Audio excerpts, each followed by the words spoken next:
আমাদের বাংলাদেশে সবচেয়ে যেই ফরজ বিধানটি অবহেলিত সেটি হলো ফসলের যাকাত। স্বর্ণরৌপ্য, নগদ টাকা, ব্যবসায়িক পণ্যের যে যাকাত, সে সম্পর্কে আমরা যেমন সচেতন রয়েছি আলহামদুলিল্লাহ, এবং আমরা যাদের উপরে যাকাত ফরজ আমরা যাকাত আদায় করে থাকি, পক্ষান্তরে আমরা ফসলের যাকাতের ক্ষেত্রে অতটুকু সচেতন নয়, এবং আমরা অনেকে জানলেও এই ফসলের যাকাত আমরা অনেকেই দিই না। তো আজকে আমরা জানার চেষ্টা করব ফসলের যাকাত কিভাবে দিতে হয়। প্রথমত আমরা একটা জিনিস জানার চেষ্টা করব, সেটি হলো এই স্বর্ণরৌপ্য এবং নগদ টাকার ক্ষেত্রে যে মূলনীতি, সেটি হলো মালিকের নিকট 1 বৎসর সেটা গচ্ছিত থাকতে হয়, মালিকানাধীন। কিন্তু ফসলের যাকাতের ক্ষেত্রে তা নয়।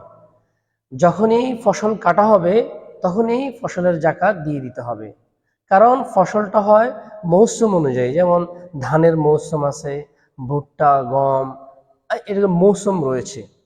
তাহলে ফসলের যাকাত হলো যখন ফসল কাটা হবে আর যখন এই ফসলের নিসাব পরিমাণ হবে তখন যাকাত দিয়ে দিতে হবে। আমরা এখন জানার চেষ্টা করব কতটুকু পরিমাণ ধান হলে বা কত মন ভুট্টা, গম হলে ফসলের যাকাত দেওয়া ফরজ। কোনো ব্যক্তি যদি তার সর্বনিম্ন 18 মন, যেটাকে 5 ওসাক বলা হয়েছে হাদিসের ভাষায়, তথা 18 মন যদি ধান, গম, ভুট্টা হয়, তাহলে তাকে ফসলের যাকাত দিতে হবে। তো এই দেওয়ার পদ্ধতি কি? দেওয়ার পদ্ধতির ক্ষেত্রে আমরা 2টা বিষয় আমাদেরকে খেয়াল রাখতে হবে।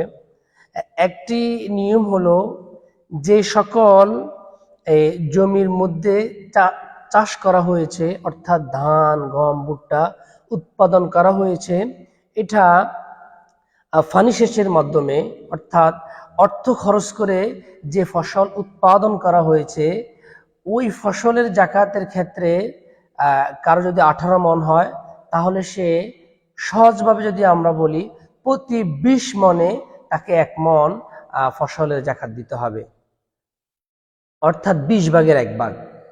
আর দ্বিতীয় পদ্ধতি যেটা হলো, যে সকল ফসলি জমিগুলো বৃষ্টির পানিতে বা বৃষ্টির পানি দ্বারা উৎপাদিত হয়েছে, ওই ফসলগুলোর ক্ষেত্রে 10 ভাগের 1 ভাগ ফসল যাকাত দিতে হবে, তথা প্রতি 20 মনে 2 মন, যেমন ধান হতে পারে, ভুট্টা, গম, সেটা যাকাত দিতে হবে।